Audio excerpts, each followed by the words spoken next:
Paulo era um seguidor de Jesus Cristo que se converteu ao cristianismo na estrada para Damasco depois de perseguir os próprios seguidores da comunidade a que se juntou. No entanto, como veremos, Paulo é melhor descrito como um dos fundadores da religião. Os estudiosos atribuem 7 livros do Novo Testamento a Paulo. Ele foi um professor influente e missionário em grande parte da Ásia Menor e na Grécia atual. Um fundador do cristianismo. No último século, os estudiosos passaram a apreciar Paulo como o verdadeiro fundador do movimento religioso que se tornaria o cristianismo. Paulo era um judeu da diáspora, membro do partido dos fariseus, que experimentou uma revelação do Jesus ressuscitado.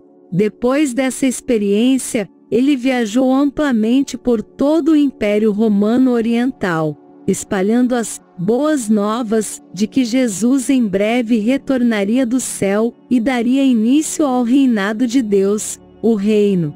Paulo não estava estabelecendo uma nova religião. Ele acreditava que sua geração seria a última antes do tempo do fim, quando esta era seria transformada.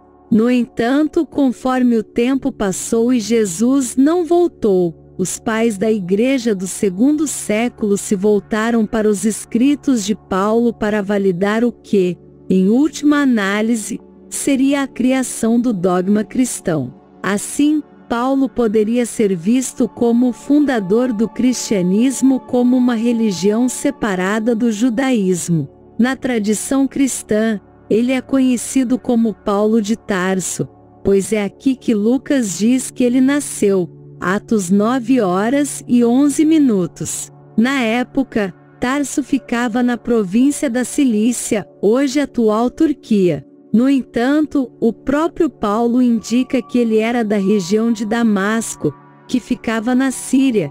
Veja a carta aos Gálatas. Lucas forneceu muitos dos elementos padrão na vida de Paulo, mas a maioria desses itens se opõe totalmente ao que o próprio Paulo revela em suas cartas. Por exemplo, Lucas afirma que Paulo cresceu em Jerusalém, estudando aos pés de muitos que seriam considerados os primeiros rabinos do judaísmo normativo, e por fim, tornando-se membro do conselho, ou sinédrio. O próprio Paulo diz que visitou Jerusalém apenas 2 vezes, e mesmo assim sua permanência foi de alguns dias. O que fazemos a respeito dessas contradições? Por um lado, Lucas tem uma agenda muito óbvia em sua apresentação de Paulo como alguém que obedece voluntariamente a qualquer ditame de Jerusalém, consultando-os constantemente sobre como ele deve conduzir sua missão. Por outro lado, Paulo também tem uma agenda, alegando que ninguém humano disse a ele o que fazer, mas que foi o Cristo ressuscitado que lhe deu o plano de jogo, ver Gálatas. E assim ele continuamente rejeita qualquer influência de Jerusalém em suas atividades gerais. Em última análise, geralmente é melhor consultar as cartas de Paulo sobre a versão de Lucas em termos de historicidade no que diz respeito à motivação de Paulo e ao seu trabalho real. Obras de Paulo. No Novo Testamento, temos 14 cartas tradicionalmente atribuídas a Paulo, mas o consenso acadêmico agora sustenta que das 14, 7 foram realmente escritas por Paulo. 1 Tessalonicenses, Gálatas, Filemon, Filipenses, 1 e 2 Coríntios, Romanos. Os outros provavelmente foram escritos por um discípulo de Paulo, usando seu nome para transmitir autoridade. Entendemos que essas cartas são circunstanciais, o que significa que nunca foram pretendidas como teologia sistemática ou como tratados sobre o cristianismo. Em outras palavras, as cartas são respostas a problemas e circunstâncias particulares à medida que surgiam em várias comunidades. Eles não foram escritos como ditames universais para servir como ideologia cristã, mas só passaram a ter importância e significado com o tempo. Conversão de Paulo. Paulo era fariseu e afirmava que, quando se tratava da lei, ele era mais zeloso e sabia mais sobre a lei do que qualquer outra pessoa. Na maior parte de suas cartas, a lei em questão era a lei de Moisés. Ele era da tribo de Benjamim e, portanto, Lucas poderia usar o nome anterior de Saul, um nome benjaminita bastante famoso. Mudanças de nome muitas vezes acontecem com uma mudança de ponto de vista em termos de uma nova pessoa. Abrão para Abraão, Jacó para Israel, Simão para Péter, etc. Ele também se tornou o convertido mais famoso da história. Ficar cego na estrada para Damasco se tornou uma metáfora para iluminação e conversão repentinas. No entanto, converter não é o termo mais preciso para ser aplicado a ele. A conversão pressupõe a mudança de um tipo de crença para outro. Existem dois problemas com este conceito aplicado a Paul. Na época, não havia essencialmente nenhuma religião cristã para que ele se convertesse. O próprio Paulo é ambíguo quando se trata de entender o que ele consideraria a si mesmo. Quando ele diz, quando entre os gentios, eu agi como um gentio, e quando entre os judeus, eu agi como um judeu. Eu fui todas as coisas para todos os homens, isso não nos ajuda a resolver a questão. Ao falar sobre o que aconteceu com Paulo, provavelmente é melhor dizer que ele foi chamado por Deus, na tradição do chamado dos profetas do antigo Israel. Em Gálatas, Paulo disse que recebeu uma visão de Jesus ressuscitado, que o comissionou para ser o apóstolo dos gentios. Isso foi crucial para Paulo em termos de autoridade. Todos sabiam que ele nunca fez parte do círculo interno, portanto, uma diretiva vinda diretamente de Jesus foi a maneira pela qual Paulo argumentou que tinha tanta autoridade quanto os apóstolos anteriores.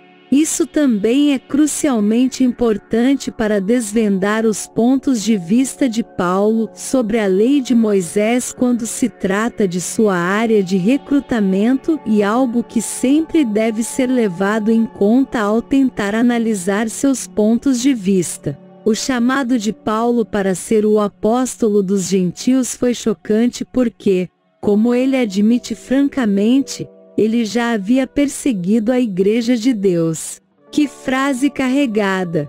A maioria dos estudiosos não consegue concordar sobre o que isso significa. O primeiro problema é com a palavra perseguido. Em grego, isso pode significar qualquer coisa, desde reclamar e jogar ovos até abuso físico. Ele nunca explica realmente, nem dá qualquer explicação de por que fez isso. Lucas diz que costumava votar a pena de morte para os cristãos no Sinédrio, e então obteve mandados de prisão do sumo sacerdote para prender os cristãos em Damasco, onde ele teve sua revelação. Isso é uma hipérbole da parte de Luke.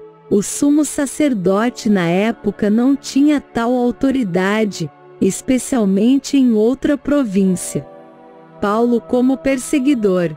Paulo provavelmente distribuiu o que ele mesmo recebeu, as 39 chicotadas, uma forma de disciplina da sinagoga. Mas isso levanta mais questões. Os conselhos das sinagogas só tinham autoridade com o acordo dos membros da comunidade. Em outras palavras, Paulo poderia ter se afastado disso, mas não o fez. Novamente, isso indica que ele ainda se considerava um judeu? E novamente, para que ele recebeu os chicotes? O que os cristãos estavam dizendo e fazendo que levaria a uma ação disciplinar? Muitas teorias foram oferecidas ao longo dos séculos. Os cristãos ensinaram contra a lei de Moisés. Isso é verdade quando se trata de gentios, mas nunca se esperava que os gentios seguissem a lei de qualquer maneira. Os cristãos estavam incitando as pessoas com fervor messiânico. Essas foram as décadas que antecederam a revolta judaica. As autoridades da sinagoga viram tal pregação como uma ameaça à paz de sua comunidade vis-à-vis Roma. Cristãos e judeus estavam em uma competição acirrada pelas almas dos gentios que frequentavam as sinagogas, e os judeus viam os cristãos como uma ameaça às suas áreas de recrutamento. Este é patentemente falso. O judaísmo não era uma religião missionária. Paulo, como João, contém alta cristologia. Sua experiência de ver Jesus no céu significa que Jesus já foi deificado em certo sentido para ele. E ele defendeu a adoração de Jesus, que é provavelmente o ponto de viragem entre judeus e cristãos. Ele repete um hino que herdou em sua carta aos Filipenses. Em seus relacionamentos uns com os outros, tenham a mesma mentalidade de Cristo Jesus, quem, sendo Deus em sua própria natureza, não considerava a igualdade com Deus algo para ser usado em seu próprio benefício. Ao invés, ele se fez nada, por assumir a própria natureza de um servo, sendo feito em semelhança humana, e sendo encontrado na aparência de um homem, ele se humilhou, tornando-se obediente até a morte na cruz. Portanto, Deus o exaltou ao lugar mais alto, e deu-lhe o nome que está acima de todo nome, no céu e na terra e sob a terra. E todas as línguas reconhecem que Jesus Cristo é o Senhor, para a glória de Deus Pai. Que todo joelho se dobre, indica adoração. O judaísmo helenístico incorporou uma multidão de seres celestiais, com hierarquias acompanhantes, arcanjos, querubins, serafins, etc. Mas ninguém jamais defendeu a adoração de qualquer um desses seres, que era reservado apenas para Deus. É aqui que os cristãos iniciariam o processo de separação da religião mãe, Paulo e a lei. O trabalho de Paulo, segundo ele, era levar as boas novas aos gentios. Quase tudo o que ele escreve sobre a lei diz respeito a isso. A lei de Moisés nunca foi considerada aplicada aos gentios na tradição israelita, então os gentios não precisam estar sujeitos à circuncisão, às leis dietéticas ou aos regulamentos do sábado. Esses três são o foco, pois são rituais físicos que mantêm as comunidades separadas, e Paulo procurou quebrar as barreiras entre as comunidades. Paulo foi inflexível sobre o assunto. Uma das razões é que provavelmente foi o que ele experimentou. Ele provavelmente observou alguma manifestação do Espírito acontecer, quando os gentios foram batizados, como falar em línguas, a sala tremer, profecia, etc. E assim ele foi convencido. Se Deus escolheu validar os gentios dessa forma, como eles não poderiam ser incluídos no reino? Mas Paulo tem um problema. Ele era um fariseu. A lei tinha um grande significado para ele. Como Deus poderia ter criado a lei, mas não aplicá-la universalmente? É aí que fica um pouco complicado. Ele nunca pode dizer que a lei não é boa, então ele a defende, mas ao mesmo tempo, ela não se aplica aos gentios. E ao fazer isso, às vezes ele se perde e fornece séculos de livros acadêmicos e comentários sobre esse assunto. A carta aos Gálatas trata desse problema da lei. O plano de Paulo era estabelecer comunidades em todo o Império Oriental e depois manter contato por meio de cartas ou revisitá-las para ver como estavam. Galácia era uma província da Turquia Central. Aparentemente, depois que Paulo saiu, outros apareceram e ensinaram um evangelho diferente. Paulo ficou indignado com isso. Como ele disse, mesmo que seja entregue por anjos, não há outro evangelho senão o dele. Esse evangelho diferente defendia a circuncisão, as leis dietéticas e os deveres do sábado, exatamente aquilo contra o que Paulo havia lutado. Então, ele repetiu seu ensinamento sobre este assunto para aquelas comunidades. Voltando-se para as Escrituras, ele encontrou seu fundamento lógico na história da chamada de Abraão em Gênesis 12, com o nome Pai das Nações e a promessa. Paulo afirmou que os gentios foram incluídos nesta aliança original. Nações em grego, ethos, é o que é traduzido como gentios. Mas então, por que Deus deu a lei de Moisés que limita a inclusão? Paulo argumentou que a lei serviu de pedagogo. Um pedagogo era um tutor, na maioria das vezes um escravo, que acompanhava os meninos à escola e também dava aulas em casa. Em outras palavras, a lei serviu de guia para definir o pecado, pois se não soubéssemos o que era pecado, como poderíamos escolher? Mas agora Cristo é o telos da lei. Algumas Bíblias traduzem isso como o fim da lei, mas, mais precisamente, significa o objetivo da lei. Isso significa que os seguidores judeus de Cristo não tinham mais que seguir a lei? Claro que não. Se você nasceu sob a lei, é obrigado a segui-la. Paulo reclamou que os gentios são salvos só pela fé, e não pelas obras da lei. Ao longo dos séculos, o ensino de Paulo foi resumido na frase, a missão sem lei aos gentios, mas essa é realmente uma denominação inadequada, e levou a muitas conclusões erradas sobre o pensamento de Paulo. Seus gentios deveriam ser livres da circuncisão, das leis dietéticas e dos regulamentos do sábado, mas não estavam totalmente livres da lei. Não imagine por um momento que Paulo deixou seus gentios continuarem com a idolatria ou quaisquer outros costumes pagãos, e ele incorporou os conceitos éticos e caritativos judaicos em suas comunidades. Outra frase de Paulo se tornou a base de séculos de comentários, culminando na separação de Martinho Lutero da Igreja de Roma. Paulo afirmou que os gentios são salvos somente pela fé, e não pelas obras da lei. O que ele queria dizer com obras da lei eram aquelas barreiras rituais entre as comunidades, circuncisão, leis dietéticas, etc. Mas durante séculos, isso foi entendido como a grande divisão entre o judaísmo e o cristianismo. Uma leitura cuidadosa de suas cartas indica que Paulo não está se posicionando contra o judaísmo em si, mas contra aqueles outros cristãos que acreditam que os gentios devem se tornar judeus antes de entrar na comunidade. Quem eram esses outros cristãos?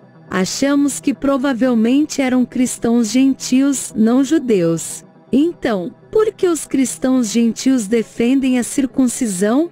Paulo diz que depois de ter estado no campo missionário vários anos, ele foi a Jerusalém para uma reunião com os gentios, que pode ou não ser a reunião que Lucas relata em Atos 15. O momento era estranho. Os estudiosos realizam a reunião por volta de 49 e 50. E, de acordo com Lucas, os gentios foram aprovados após o encontro de Pedro com Cornélio. Então, por que, anos depois, é necessária uma reunião para resolver a questão? Uma teoria é que o tempo estava passando e Jesus não havia voltado.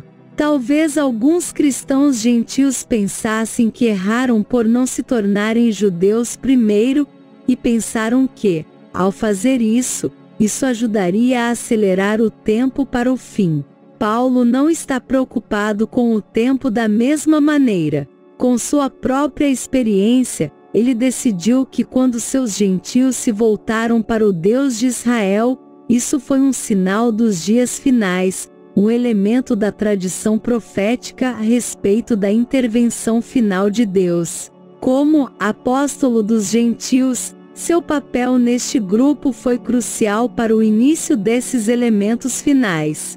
Em outras palavras, o reino espera que Paulo alcance o maior número possível de gentios. Uma vez que isso seja realizado, os judeus verão a luz e se unirão. Romanos 9, 11. Morte. Não podemos confirmar onde ou como Paulo morreu. A carta de Paulo aos Romanos é provavelmente uma de suas últimas obras sobreviventes, na qual ele disse ao público que estava indo a Jerusalém para uma visita e depois viria a Roma para vê-los, com planos de continuar para a Espanha. Lucas contou a história da prisão de Paulo em Jerusalém, onde ele, como cidadão romano, tinha o direito de apelar para o imperador romano. O livro de Atos termina com Paulo em prisão domiciliar em Roma, continuando sua pregação.